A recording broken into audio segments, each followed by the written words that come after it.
Genesis 47. Joseph took his 5 brothers to the king and told him, "My father and my brothers have come from Canaan. They have brought their sheep, goats, cattle, and everything else they own to the region of Goshen." Then he introduced his brothers to the king, who asked them, "What do you do for a living?" "Sir, we are shepherds. was their answer. Our families have always raised sheep. But in our country, all the pastures are dried up, and our sheep have no grass to eat. So we, your servants, have come here. Please, let us live in the region of Goshen." The king said to Joseph, "It's good that your father and brothers have arrived. I will let them live anywhere they choose in the land of Egypt, but I suggest that they settle in Goshen, the best part of our land. I would also like for your finest shepherds to watch after my own sheep and goats." Then Joseph brought his father Jacob and introduced him to the king.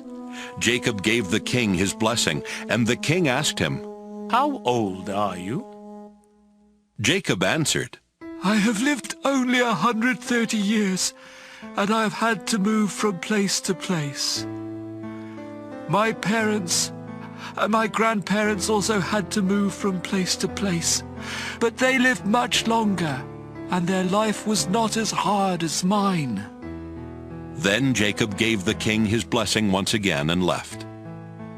Joseph obeyed the king's orders and gave his father and brothers some of the best land in Egypt near the city of Ramesses. Joseph also provided food for their families. The famine was bad everywhere in Egypt and Canaan, and the people were suffering terribly. So Joseph sold them the grain that had been stored up, and he put the money in the king's treasury. But when everyone had run out of money, the Egyptians came to Joseph and demanded, "Give us more grain! If you don't, we'll soon be dead, because our money's all gone!" "If you don't have any money," Joseph answered, "give me your animals, and I'll let you have some grain."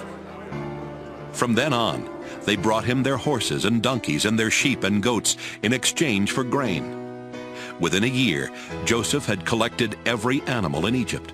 Then the people came to him and said, "Sir, there's no way we can hide the truth from you.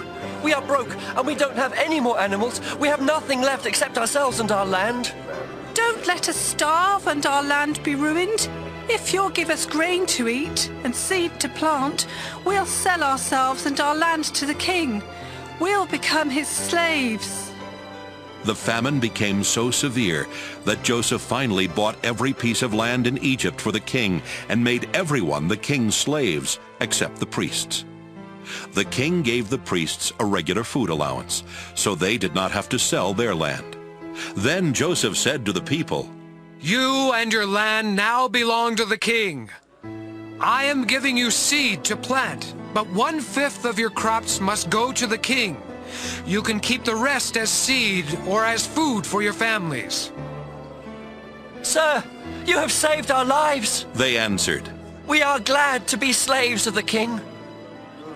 Then Joseph made a law that 1/5 of the harvest would always belong to the king. Only the priests did not lose their land. The people of Israel made their home in the land of Goshen, where they became prosperous and had large families. Jacob himself lived there for 17 years before dying at the age of 147. When Jacob knew he did not have long to live, he called in Joseph and said, "If you really love me, you must make a solemn promise not to bury me in Egypt. Instead, bury me in the place where my ancestors are buried."